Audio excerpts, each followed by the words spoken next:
Assalamualaikum warahmatullahi wabarakatuh. Selamat datang teman-teman semua di sesi kajian kita kali ini. Nah, di penjelasan hari ini kita bakal menelaah cetak biru yang benar-benar luar biasa sempurna dari Islam, khususnya soal keadilan ekonomi dan kesucian spiritual. Agak mungkin sudah sering dengar ya tentang aturan-aturan finansial dalam agama, tapi percayalah, melalui kajian kita kali ini kita akan melihat bareng-bareng bagaimana Al-Quran dan pemaparan dari tafsir Ibnu Katsir itu merangkai konsep keseimbangan kekayaan yang indah banget, sangat adil, dan pastinya melindungi tiap-tiap dari kita. Oke, mari kita langsung selami lebih dalam. Di kajian kita hari ini ada 5 poin utama yang akan kita bahas. Pertama, soal bahaya hibah.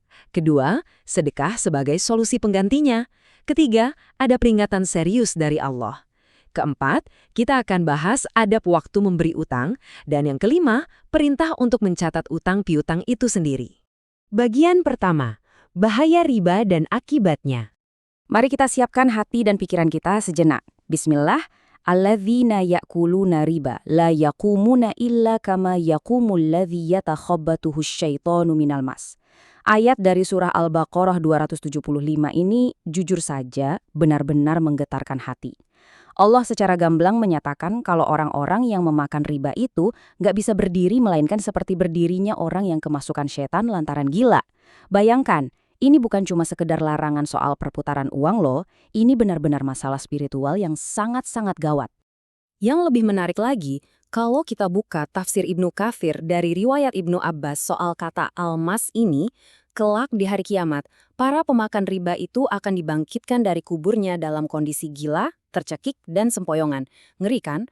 Mereka disiksa semacam itu karena kebiasaan mereka mengeksploitasi sesama manusia. Nah, hal ini dipertegas lagi di surah Al-Imran ayat 130 dan An-Nisa ayat 161 yang mutlak banget melarang praktek memakan riba yang berlipat ganda dan mengambil harta orang lain pakai cara yang batil. Riba itu menindas, titik. Dan dampaknya itu benar-benar menghancurkan tatanan sosial maupun spiritual kita. Bagian kedua, sedekah sebagai pengganti riba. Terus, kalau riba itu jalan menuju kehancuran, solusinya apa dong dari Allah? Bismillah. Yamhaqullahu riba wa yurbis syadaqat. Allah memusnahkan riba dan menyuburkan sedekah. Ini ada di Al-Baqarah ayat 276. Sebuah ketetapan mutlak yang menunjukkan banget betapa unggulnya sistem ekonomi Islam. Sebuah sistem yang dibangun di atas pondasi kedermawanan, bukan eksploitasi. Konsep ini tuh menjelaskan dengan sangat logis apa yang sebenarnya terjadi sama harta kita. Ya, kalau dipikir pakai hitung-hitungan matematika biasa, riba emang kelihatannya menambah uang kita kan? Tapi tunggu dulu. Allah tegaskan kalau dia secara aktif bakal menghapus atau mencabut berkah dari harta riba itu. Anda mungkin menumpuk angka di rekening bank, tapi manfaat sebenarnya musnah. Di sisi lain, sedekah yang secara hitung-hitungan manusia kelihatannya mengurangi duit, malah disuburkan dan dilipat gandakan terus oleh Allah. Untuk memberi gambaran seberapa dahsyatnya Allah menyuburkan sedekah kita, coba perhatikan perumpamaan ini. Dalam sebuah hadis sahih di tafsir Ibnu Katsir, Rasulullah Shallallahu Alaihi Wasallam pernah bersabda bahwa siapapun yang bersedekah, bayangkan cuma sebesar 1 biji kurma saja dari usaha yang halal, Allah bakal menerimanya dengan tangan kanannya. Terus Allah pelihara sedekah itu layaknya kita merawat anak kuda kesayangan kita. Sampai sedekah yang cuma sebiji kurma itu membesar seperti gunung Uhud. Wah, luar biasa banget kan? Ini benar-benar investasi masa depan yang nggak ada duanya. Bagian ketiga, peringatan dan ancaman Allah. Tapi di balik janji pahala yang segitu indahnya, ada konsekuensi mutlak buat siapa saja yang berani melanggar batasan finansial ini. Bismillah, fa in lam taf'alu fa'dhanu biharbim minallahi wa rasulih. Maka kalau kamu nggak mengerjakannya, maksudnya nggak mau meninggalkan sisa riba itu, ketahuilah akan terjadi perang dari Allah dan Rasulnya. Potongan ayat dari Al-Baqarah 279 ini suasananya beda banget, sangat serius, dan jujur aja, peringatan ini bikin merinding. Poin intinya di sini adalah menolak untuk berhenti dari praktek riba itu secara harfiah sama dengan mendeklarasikan perang melawan Sang Pencipta. Konteks sejarah dari ayat ini, kalau kita lihat di tafsir, awalnya dari perselisihan utang piutang riba antara Bani Sakif dan Bani Maksum, tak lama setelah penaklukan kota Mekah. Waktu mereka memaksa meminta kelebihan bayar utang, langsung turunlah ketetapan ini. Jadi, memilih riba itu sama saja memposisikan diri kita sebagai musuh Allah, benar-benar sebuah realitas yang wajib kita jadikan renungan dalam setiap transaksi harian kita. Bagian keempat, adab membeli utang. Nah, setelah peringatan keras tadi, Allah Subhanahu wa Ta'ala dengan segala kasih sayangnya langsung menuntun kita ke panduan etika yang luar biasa indah waktu berhadapan sama orang yang berutang tapi sedang kesusahan. Bismillah. Wa in kana dzu usratin fanadhiratun ila maisarah wa an tatasaddaqu khairun lakum in kuntum ta'lamun. Dan kalau orang yang berutang itu lagi dalam kesulitan, maka berilah kelonggaran waktu sampai dia mendapat kelapangan. Dan menyedekahkan atau membebaskan sebagian, bahkan seluruh utangnya, itu jauh lebih baik buat kalian. Di zaman jahiliyah dulu, si miskin dipaksa bayar utang beserta bunganya yang mencekik. Tapi Islam justru mewajibkan kita memberi waktu, membeli ruang nafas buat mereka yang lagi terhimpit. Dan tahukah Anda, pahala buat kemuliaan akhlak ini benar-benar fantastis. Ada banyak hadis di tafsir Ibnu Katsir yang menyebutkan kalau memberi waktu tangguh buat orang yang berutang ke kita, itu bakal menarik naungan Allah kelak di hari kiamat, di saat nggak ada naungan lain sama sekali. Bahkan, memberi perpanjangan waktu sebelum utang jatuh tempo itu dinilai sebagai pahala sedekah harian senilai utang itu sendiri.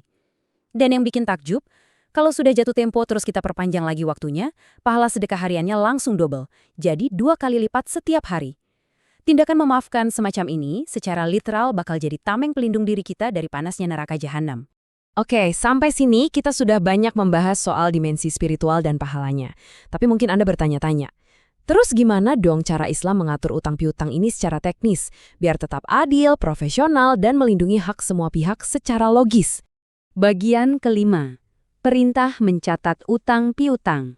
Jawaban dari pertanyaan tadi ternyata ada di instruksi praktis dalam ayat terpanjang di Al-Quran, Bismillah.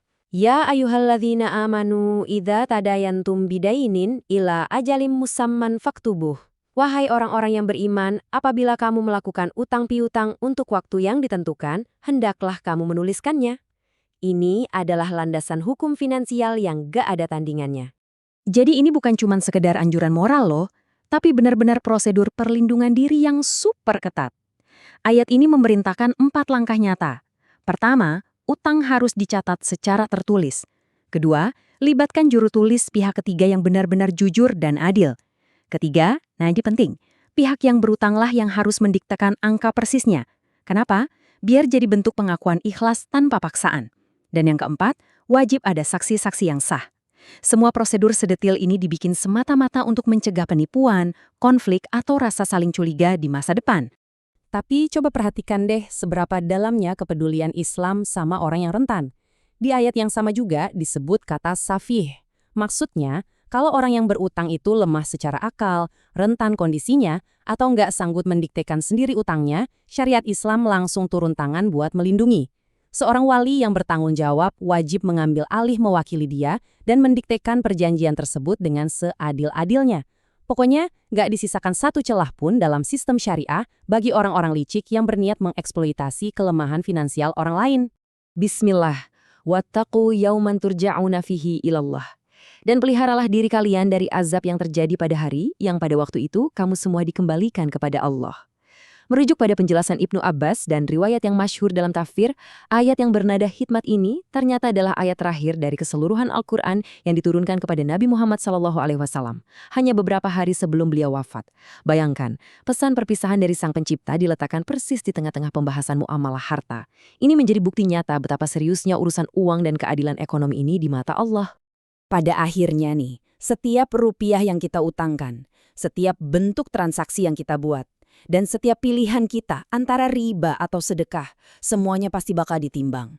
Jadi mari tanyakan pada diri kita masing-masing, apakah catatan amal dan interaksi finansial kita selama ini sudah siap untuk kita pertanggungjawabkan di hadapannya kelak? Terima kasih banyak ya teman-teman sudah menemani saya menyelami keindahan kajian finansial ilahiyah ini hari ini.